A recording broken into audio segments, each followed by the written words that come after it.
So the Language Lab has been here since the 1960s and has a long history of responding to the evolving needs of the department and provides an array of services to the different language programs. My name's Chris. I'm the lab director here at the Language Laboratory and Research Center at Texas Tech University. So I looked at other lab softwares and I went with Sanico because of the different features it has so we can adapt to the evolving needs of the language programs. What I like about Sanico is we have our own network here. It doesn't rely on the internet, and so say if the internet were to crash, business goes on as usual. We continue with class activities and we continue proctoring exams, no problem.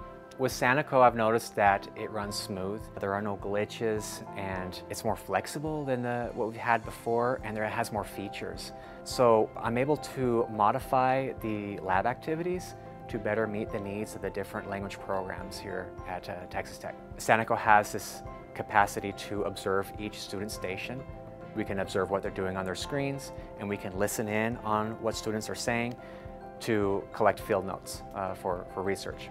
I'm able to have a class come in here every 30 minutes, proctor an exam, and then have another class come in the next 30 minutes. So it's real user-friendly. Customer service has been great, very responsive to our needs and my questions. For sure, technology is going to evolve, going to need to be updated, and so we feel very secure that we can continue serving the department for years.